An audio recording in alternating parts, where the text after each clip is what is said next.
ìpàdé ìkọ̀kọ̀ tí àwọn gbajúmọ̀ àgbà pásítọ̀ ńláńlá lórílẹ̀‐èdè yìí tí wọ́n ṣe lórí ètò ìdìbò ààrẹ ọdún 2015 ìyẹn nǹkan bí ọdún mẹ́sàn-án sẹ́yìn ó mà ti di wàhálà tí àṣírí ìpàdé náà tó ti tú èyí tó ti di fàákànjà báyìí tí wọ́n ń fà mọ́ra wọn lọ́wọ́ bí ẹni ń fa igba igba ọtí.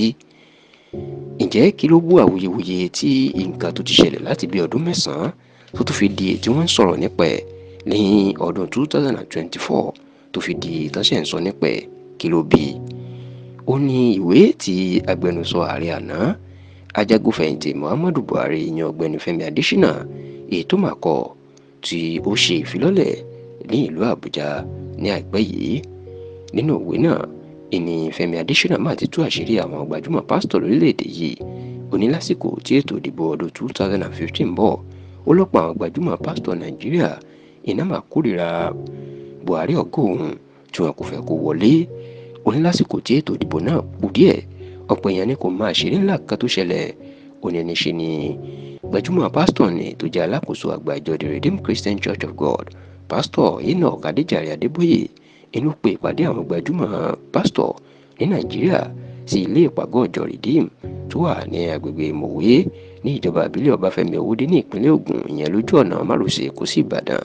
Ó ní nínú ìpàdé náà ìní pásítọ̀ Enoch Adébóyè ó ti sọ fún àwọn gbajúmọ̀ pásítọ̀ Nàìjíríà tó wá síbẹ̀ pé ǹjẹ́ a rí ẹni tí Olúwa sọ fún wọn ẹni tí yóò jáwé olúborí nínú ètò ìdìbò ààrẹ tó ń bọ̀. Ó ní níṣe ni gbajúmọ̀ bíṣọ̀bù kan tó ní ó bẹ̀rẹ̀ orúkọ ẹ̀ ó ní ló mà dìde tó lé Olúwa sọ fún un pé ọ̀mọ̀wé Goodluck Jonathan tó jẹ́ ààrẹ orílẹ̀-èdè nígbà náà ẹni yóò tún wọlé sáà kejì míì. Ó ní lẹ́yìn ìgbà náà ìní pásítọ̀ kan tó dìde tó ní àfi kí gbogbo kìrìsìtẹ́nì àti gbogbo pásítọ̀ ká dìde ogun sí Buhari àti ẹgbẹ́ òṣèlú APC nítorí pé ẹgbẹ́ ẹ̀sìn Islam ni wọ́n àti pé ẹgbẹ́ aṣòdì sí Kristi ìyẹn Antichrist tí wọ́n ń sọ wípé yóò wá gbógun ti ẹ̀sìn kìrìsìtẹ́nì àtàwọn kìrìsìtẹ́nì ìní Buhari àti ẹgbẹ́ òṣèlú APC pé àwọn kò gbọ́dọ̀ jẹ́ kí wọ́n kán dé ipò agbára o. Kódà àwọn ní pásítọ̀ náà ní Fẹ́mi Adésínà ní pásítọ̀ náà ní òun gbọ́ pé Goodluck Jonathan ti fẹ́ máa pín àwọn kànga epo rọ̀bì ìyẹn oil well tó sì ní òun náà nílò ọ̀kan fún iṣẹ́ Olúwa.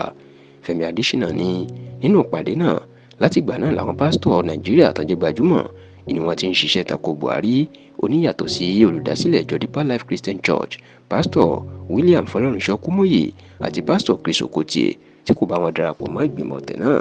Ó ní gbogbo àwọn ètò jẹ́ gbajúmọ̀ yòókù iná ṣiṣẹ́ tako Buhari ọ̀gá òun. Ó ní kódà bíṣọ̀pù Ho tó forúkọ bò láṣìírí tó ní bíṣọ̀pù Ho tó jẹ́ gbajúmọ̀ bíṣọ̀pù ó lóun ló gbé ọ̀rọ̀ yìí sórí jù ó ní ṣe ni yóò máa gbé Buhari ṣépè nínú ṣọ́ọ̀ṣì ẹ̀. Kódà olótú kéde àdúrà àti àwẹ̀ pé k'Olúwa fa ìjọba Buhari ya lẹ́yìn tí Buhari wọlé pé kò gbọdọ̀ parí sáà ọdún mẹ́rin ẹ̀ ṣùgbọ́n tó ní Ọlọ́run gbàdúrà ẹ̀ ó dójú tì í. Buhari parí sáà ọdún mẹ́rin ó parí ọdún mẹ́jọ ó sì fàyà àti àlàáfíà kúrò lórí àlééfà.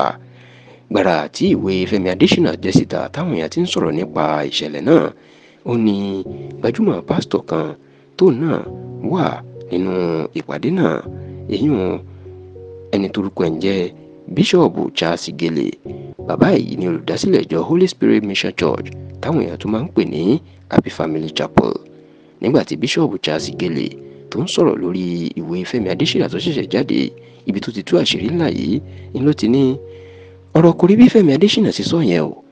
Bẹ́ẹ̀ ni mi ò lè pè ní òpùrọ́ nítorí ó jẹ́ ọ̀kan pàtàkì lára àwọn oníròyìn orílẹ̀-èdè yìí tó dáńtọ́. Kódà mo fẹ́ràn kí n máa ka àpilẹ̀kọ ẹ̀ nínú ìwé ìròyìn. Lóòótọ́ ló sọ o ìpàdé tó ń sọ yẹn nínú ìwé ẹ̀ ó wáyé lóòótọ́ lọ́dún 2015. Àwọn pásítọ̀ tó jẹ́ gbajúmọ̀ tó lé lógójì ni bàbá wa pásítọ̀ Adébóyè náà pè sí ìpàdé náà. Èmi tí mo sì ń sọ̀rọ̀ yìí náà èmi náà wà nínú ìpàdé wọn lọ́jọ́ náà. Lóòótọ́ mo mọ̀ pé ẹnìkan tó wà nínú ìpàdé wa ló ṣòfò fún Adésínà ṣùgbọ́n ẹni náà kò sòótọ́ fún rárá tàbí bóyá ẹni náà dẹ̀ sùn lọ lásìkò tá à ń ṣèpàdé náà ni.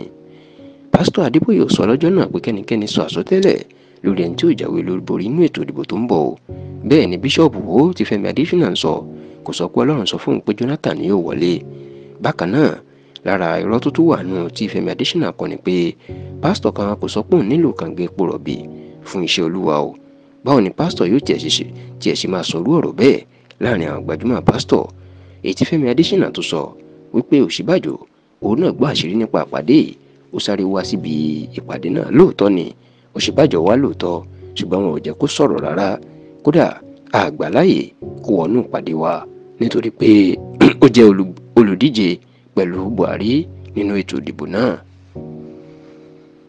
Bọ́rọ̀ ṣe jẹ́ ni mo ti sọ yẹn o, kò sóòótọ́ nínú nǹkan tí Fẹ́mi Adésínà tó sọ rárá.